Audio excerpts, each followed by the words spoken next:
You're with Clement Manyathela on 702. Let's walk the talk. Streaming on the Prime Media Plus app. DSTV channel 856. 92.7 and 106 FM.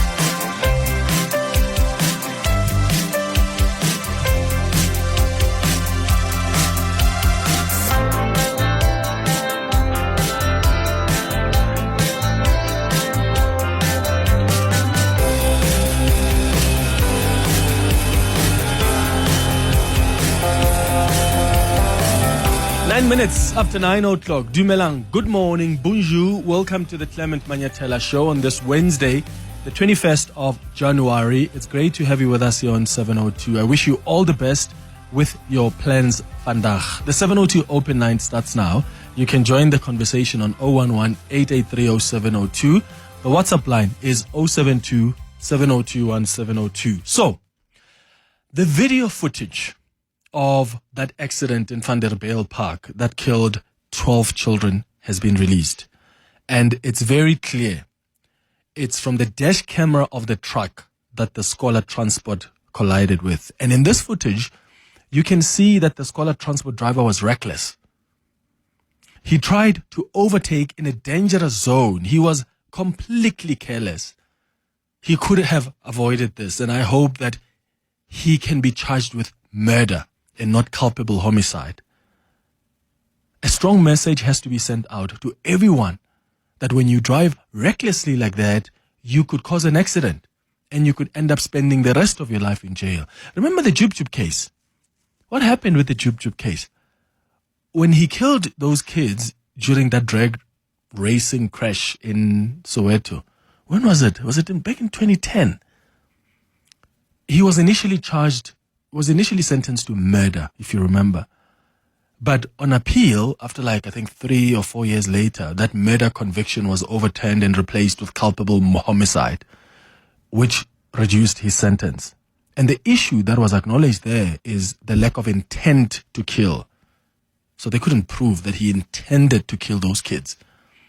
So in his case, there was a distinction between intending to kill and causing death through reckless actions while under the influence of drugs. And I think we need to find a way to have a more severe charge for people who were careless and could have avoided the accident that killed people, other than culpable homicide. What do you think?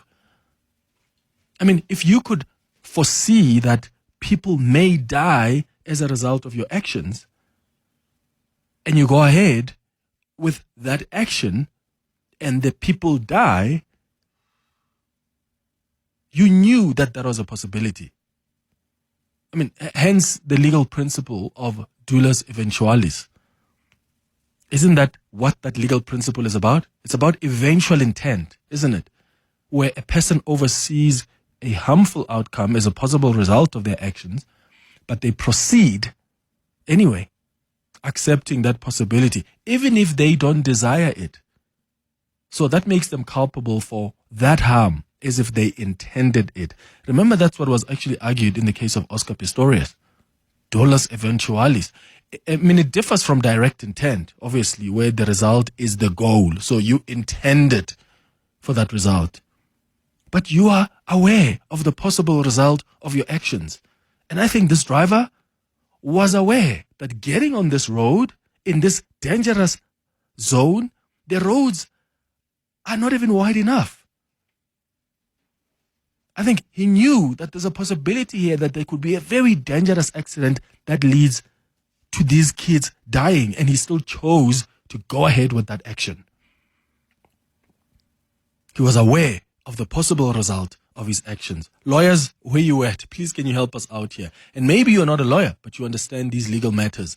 I've shared my thoughts. Please share yours on 011-883-0702. Send a WhatsApp on 072-702-1702. 12 kids have died because of these actions.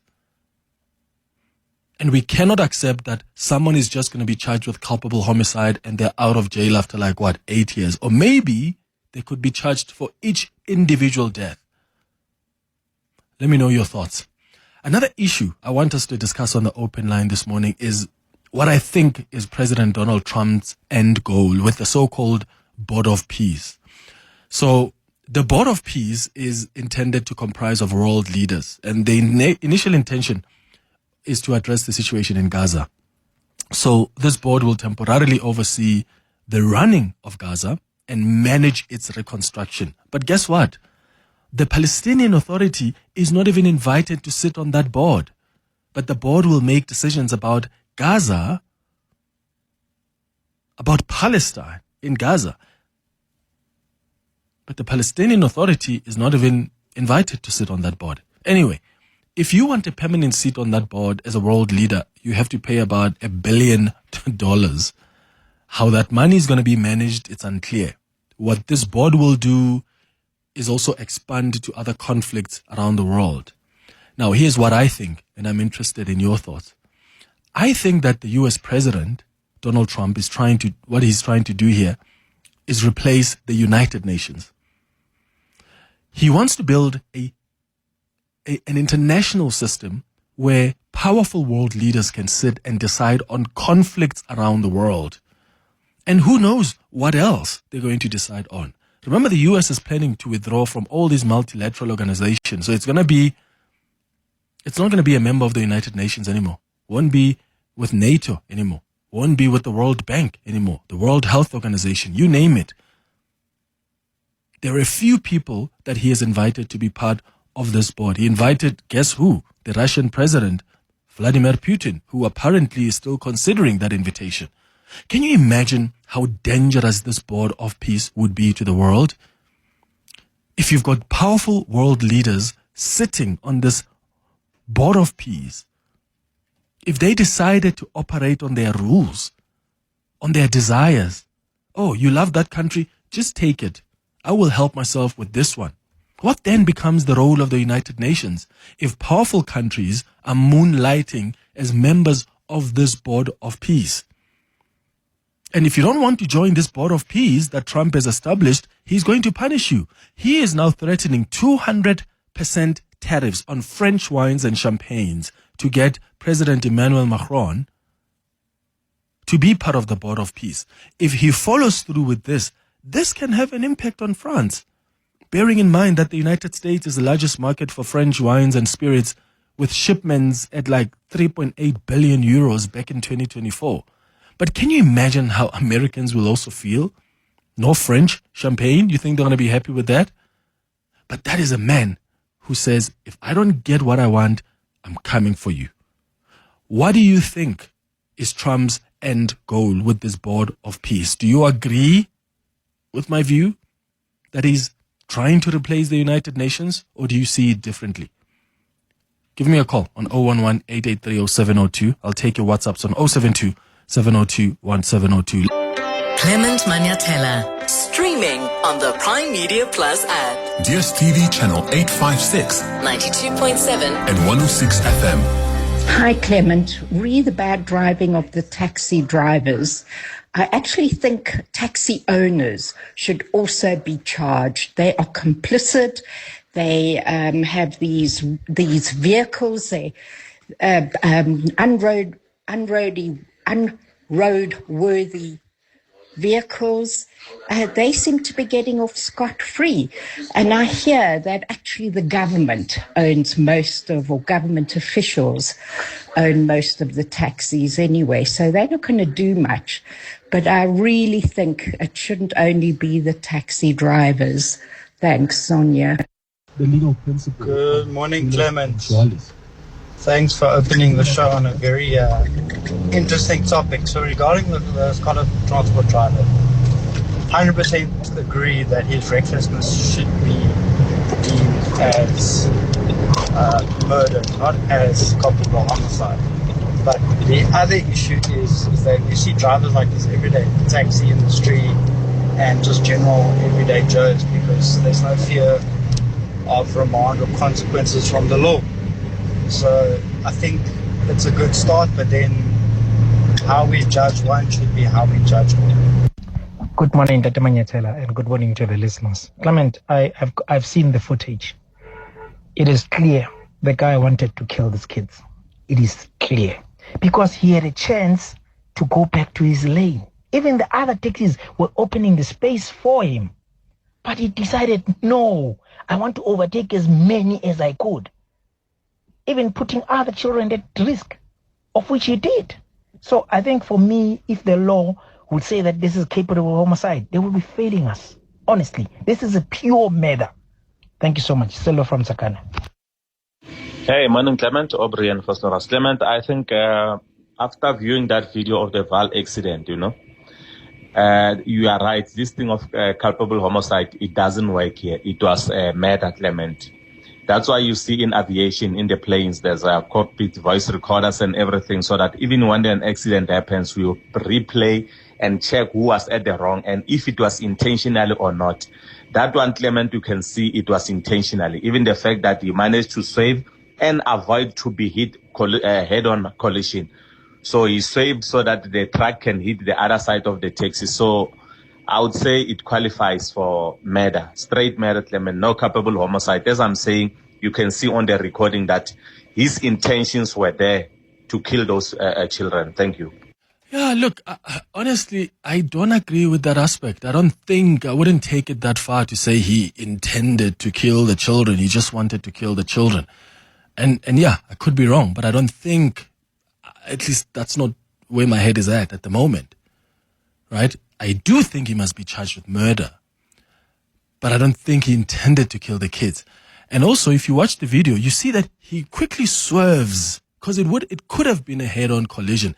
And I tell you, if it was a head-on collision, if you see the speed at which both vehicles were traveling, there's no way he would have survived it. In fact, maybe some of the kids would have survived who were sitting at the back. He, at the front of that taxi, I don't think he would have survived.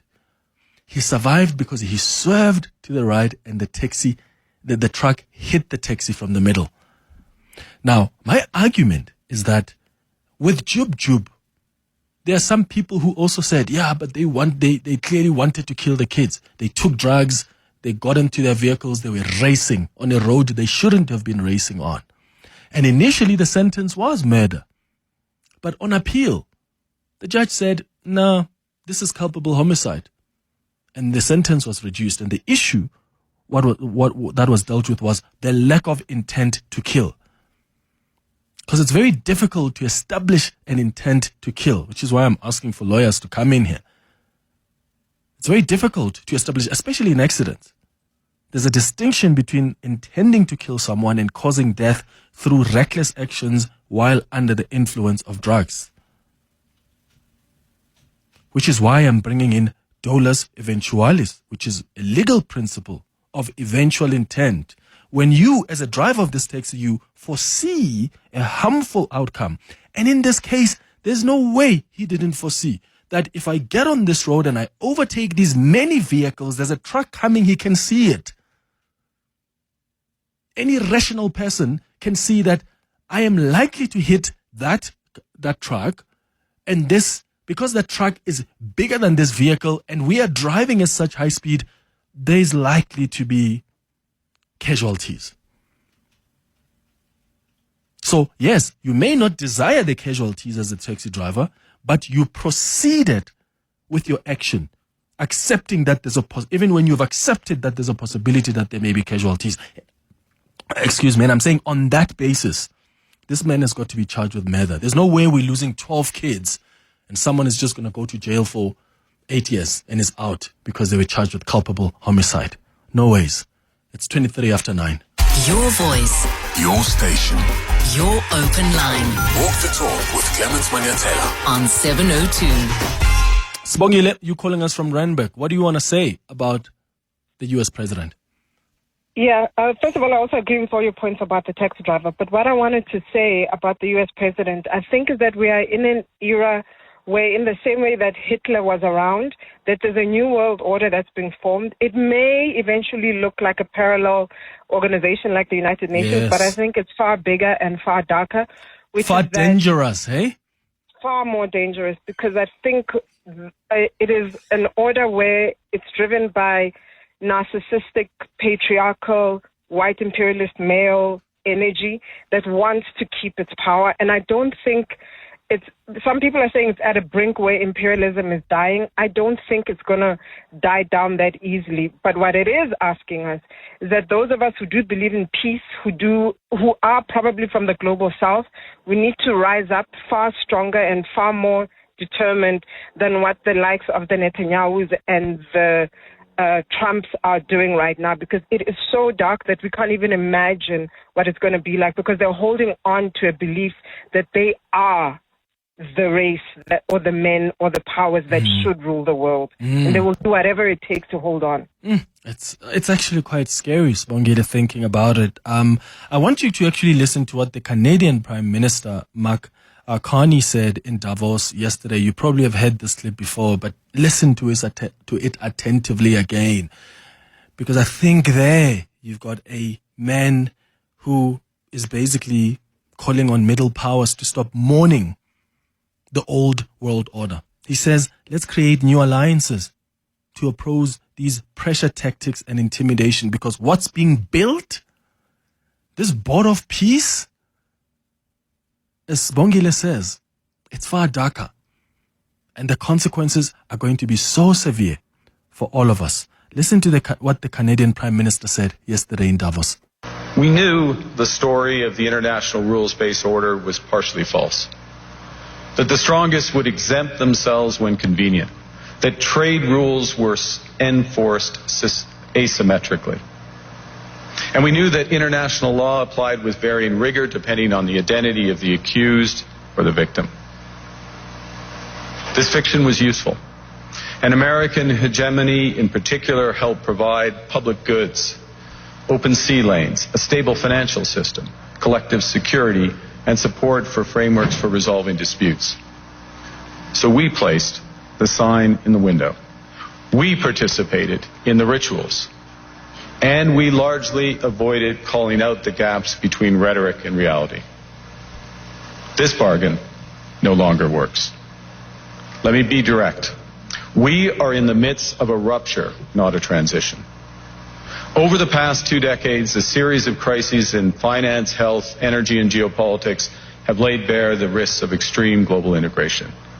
But more recently, great powers have begun using economic integration as weapons. Tariffs as leverage, financial infrastructure as coercion, supply chains as vulnerabilities to be exploited. You cannot live within the lie of mutual benefit through integration when integration becomes the source of your subordination. When integration becomes the source of your subordination. What a statesman's speech. Outstanding. This is what true global leadership actually looks like in the absence of one. This man is leading the fight back when others dare not. I mean, how many world leaders are scared to tell the truth and fight back? Canadians must be proud. Hi, Clement. Morning. You know, what Trump is doing is tipping over the world order as we know it, which there is a silver lining. The world order has always had big boys. There's an elitist approach to it, that certain countries, certain nations are given the right to make certain decisions, and it's always been justified in some kind of history. And I think the silver lining is to relook at that, especially from the so-called global south side, and reevaluate what does that really mean in terms of, is it even sustainable? Of course, it's dangerous. It's a very dangerous precedent, what Trump is trying to set, but I think he's also making us stare right in the face, the reality, which so often we've been tiptoeing around it. We've been talking about it in a subtle way. There's a subtlety in which we approach these power dynamics. And I think now that we're staring at them in the face, we can have a bit more of a candid discussion and really look at what does this really mean. It's yet to be seen what this means for the global order as we move ahead. So that's just my 2 cents. Dangerous times, eh? Dangerous times, my friend. Good people, there is a difference between the definition of murder and culpable homicide. Murder is if you intentionally plan premeditated in order to kill something or someone. Homicide is if you now happen to go along and you smash. But besides that, the taxi driver was the root cause as to why the vehicle was on the wrong side of the road. So blame gets apportioned accordingly. But to say the truck driver intentionally murdered those people, please, really, catch a wake up, people. It's 9:30. Let's get the latest Now Witness News headlines. We'll talk more about this taxi driver and the principle of dolus eventualis. Can that be used to get to murder like it was used in the Oscar Pistorius case? I've got some lawyers also sending messages to clarify what is what. But as I said, I don't necessarily think that this guy just got on that road and decided, I want to kill these children in the back. But I think he was grossly negligent. He had an opportunity to do differently. He could foresee that his action will likely cause a very bad accident that could lead in the death of everybody in that taxi. And even after having foreseen that, he continued. Why can't we use that and the principle of dolus eventualis to get to the charge of murder? Your voice, Your station. your open line Walk the talk with Clement Manyathela. on 702. 25 minutes before 10 o'clock. It's a 702 open line. I'm asking you about Trump's Board of Peace. What do you think his end goal is? This is the Board of Peace that I think he's trying to replace the United Nations. So he's going to bring all his fellas, powerful world leaders around the world, and say, come sit on this board. Oh, by the way, for you to get a permanent seat on this board, you need to pay like $1 billion. The United Nations also has a permanent seat system. So these people are going to make decisions about the world. They're going to make decisions about how Gaza is going to be reconstructed. My goodness, who knows? Gaza may be turned into a bloody resort. Excuse the pun. That's what Trump said. Remember, his vision was to turn Gaza into a resort. Those people will have to go somewhere. Interestingly enough, in fact, I just thought of this. He also invited the leaders of Egypt, Jordan, some of the leaders of Turkey, some of the leaders in the Middle East. And I think the reason for that is to somehow put pressure on them to agree to take in people who live in Gaza so that he clears off that area and he can build his beautiful resort. I think so. But what a dangerous path it would be for us to take, to have powerful countries sitting on this board of peace and making decisions and coming up with their own rules, their own international system of sorts. And what impact would that have on the United Nations is the question I'm asking. We're also talking about this driver who caused the accident in Vanderbijlpark. 12 children have died. I'm worried that this man may be charged with just culpable homicide. And I'm trying to argue that when you have killed 12 kids like that, through an action that you could have avoided, through an action that you could foresee could result in an accident that could be bad and lead in the deaths of the children in your car, and you still conceded with that action even after the possibility you were aware of, then that is dolus eventualis. And at some point, we must be able to use that to get to the charge of murder. I don't think he intentionally tried to kill these kids. And I understand that the minute you say, well, if he didn't intend to do it, then that takes you back to culpable homicide. Izzy, you calling us from, Izzy has just gone there. Please, let's get Izzy back on the line. In the meantime, let's go to some of your messages that are coming through on the WhatsApp line.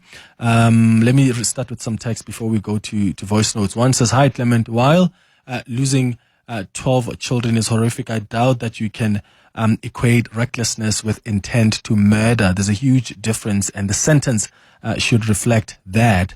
The other one says, Clement, there was an accident around 2009 where a driver plowed through a group of early morning runners in Midrand.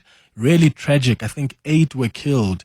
personal impact because it was one of our club routes. Oh, my understanding is that the driver was convicted for murder because he could have reasonably foreseen that his previous night's drinking may result in a crash. He was a professional person, an engineer, I think. That's a message from Peter. Another one says, Clement, the law also considers indirect intention, where you continue with your actions knowing fully well the outcome of your actions, and you don't care about the outcome of the action. Therefore, a person can be convicted of murder by indirect intent. It's called dolus eventualis. Yes, JM. That's what this is actually from JM Attorneys. That's great. So there's a lawyer confirming that actually you can go convict someone of murder by indirect intention. That is the dolus eventualis I was trying to talk about earlier on. Easy, we've got you. Okay, something is wrong there. Every time I try to take Easy's call, it's cutting. So let's try sort that out. Let's go to your WhatsApps in the meantime. Good morning, Clement. Just watched that dashcam video, man. It's so heartbreaking. I really think the driver should be charged with murder. He really murdered those school children. Because if you look at the video properly, there's a taxi that gave him space so that he can come back to the left. But it just went straight onto the truck. This is heartbreaking. No, I agree with you. This guy should be charged with murder, man. Thanks for the great show, as always. Morning, Clement. Look, I'm looking at the summary of culpable homicide and thinking about the cases that we've had over the years. It's really not that straight and it's not that serious, because if you look at it, when it comes to road accident, it's 2 to 5 years. When it comes to serious cases, I think this one may be treated as a serious case, it's 5 to 8 years. So that means that with the possibility of parole with this guy behaving and doing everything right, I think this guy is likely to do 3 to 4 years. So we're really not serious. And we can't say it's murder because, as you know, law is the law. We can be so emotional about it, understandably so. But when you go to court, we cannot say it's murder because we'll have to prove that this guy had an intention. He woke up in the morning and said, look, I'm going to kill these children, of which is not the case, but it was just a case of negligence. It's a case of ignorance. And it's just it's something that should never be tolerated, Sfiso. Izzy, you are calling us from Midrand. Good morning. Morning, Clement. How are you? Hi, I'm good, brother. Go ahead. What are your thoughts? Good. Look, Clement, as I said to your producer, look, I'm no legal guru or legal expert, but in this case, emotions aside, the driver is likely to face culpable homicide, and I'll tell you why. Look, we ought to prove beyond a reasonable doubt that he had a clear appreciation of the likely outcome and intent. Here we're talking about a minor, a young man, 22-year-old, unlicensed, with no PDP, inexperienced, as I would have said, and therefore that on its own makes him to lack a clear appreciation of what is likely to happen as a result of his recklessness. So in this case, it's about gross negligence or recklessness. But he understands speed, right? He's got a license. He understands velocity. So if I am driving, any reasonable person, even a 19-year-old, if I'm driving on this side of the road and I'm driving at 130 or 140 kilometers per hour, and there's another car that's driving at the same speed, there's 100 meters in between us and we are facing the same direction. Any reasonable person, what are they going to think?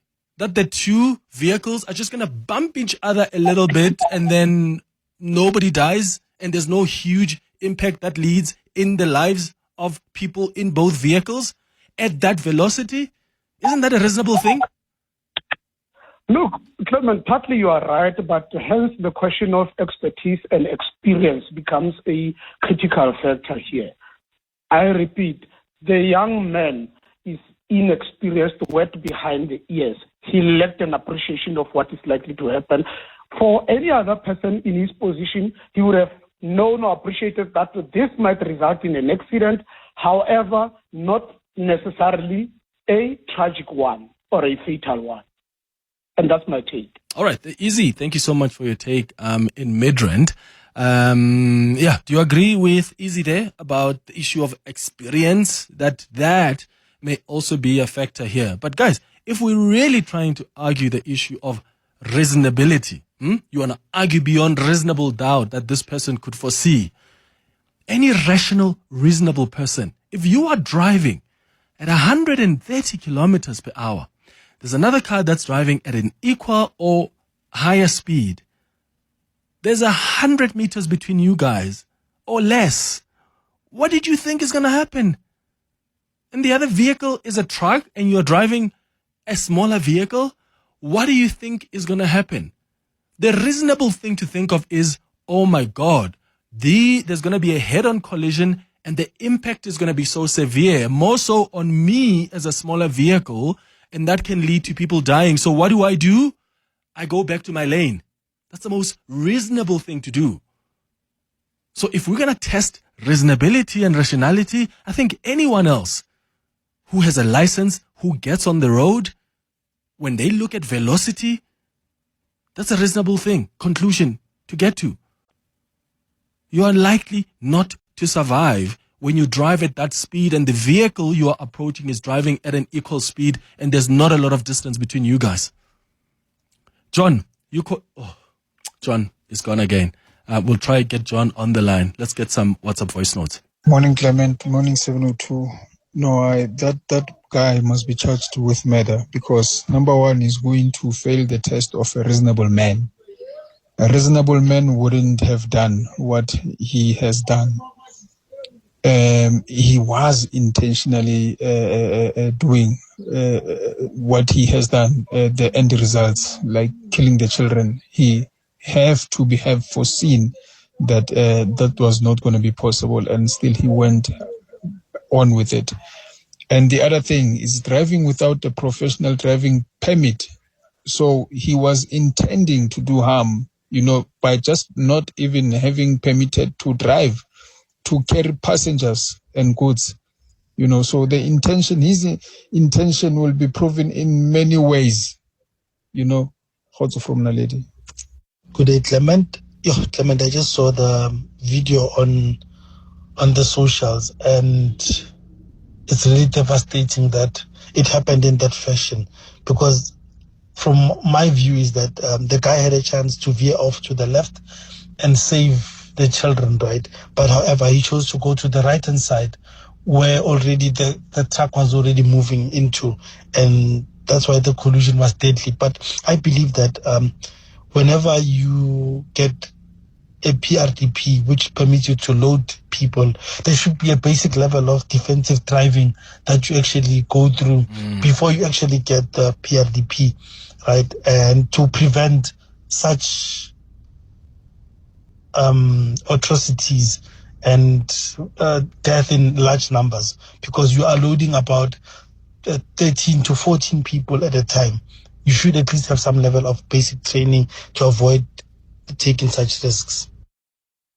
Good day, Clement. Regarding the Scholar Transport taxi driver, whether we like him or not, we don't like his actions, but it can be argued that it is culpable homicide and that he did not intend to kill, because he would have known there would be an accident, but he didn't intend to kill people, so that could be argued.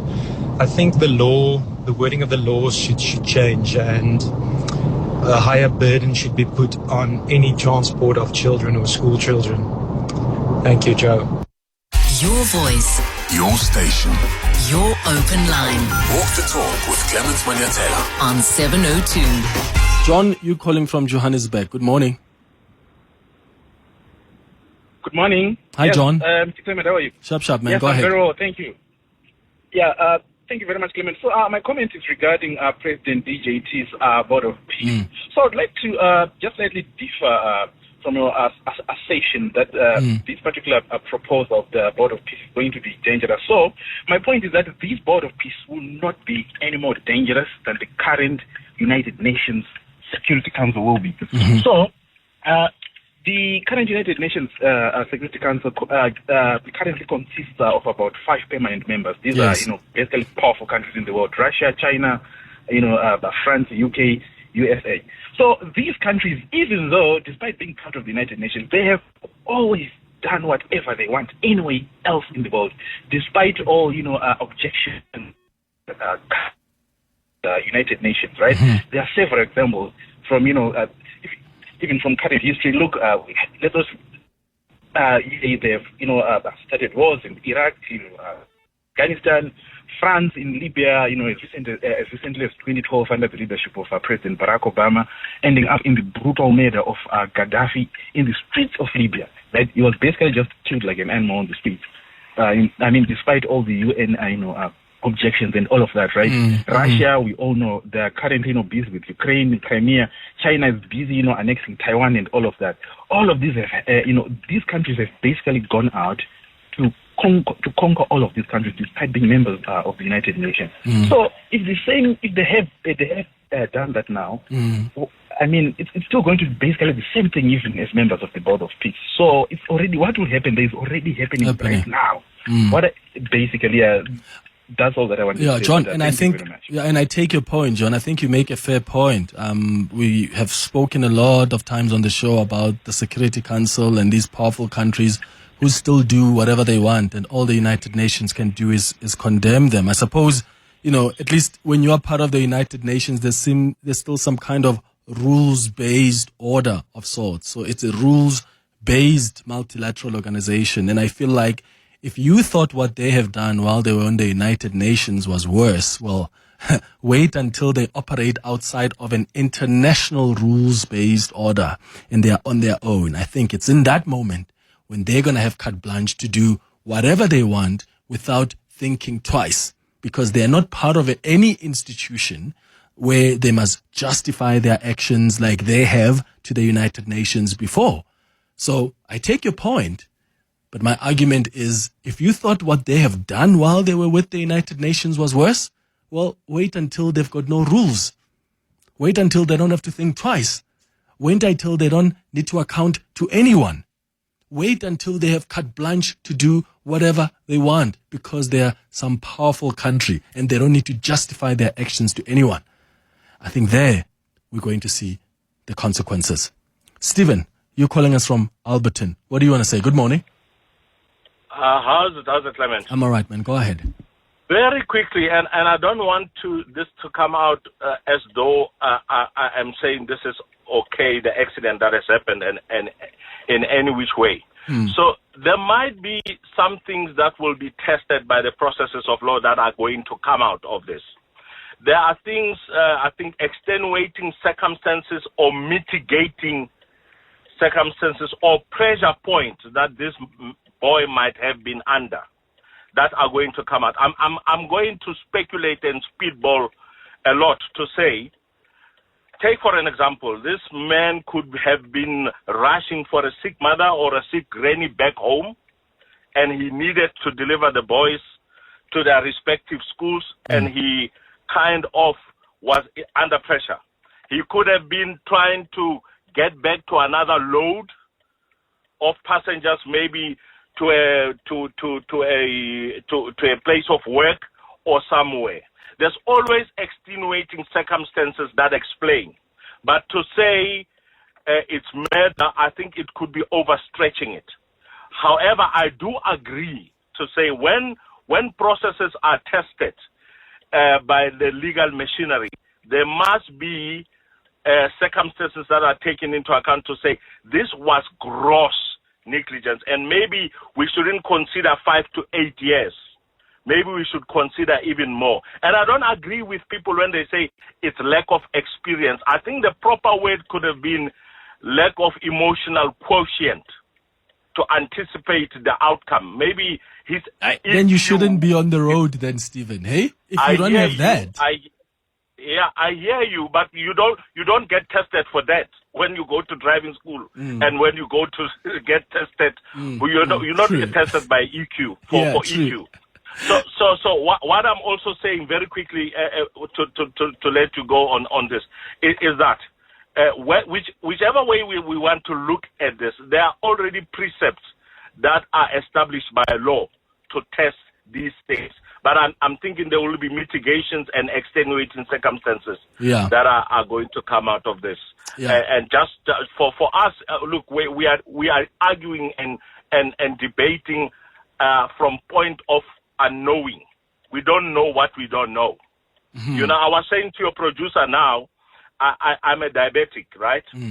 And sometimes I get pressed to relieve myself if I need to pass out urine, for an example. And when I'm on the road, I forget some of the rules of the road.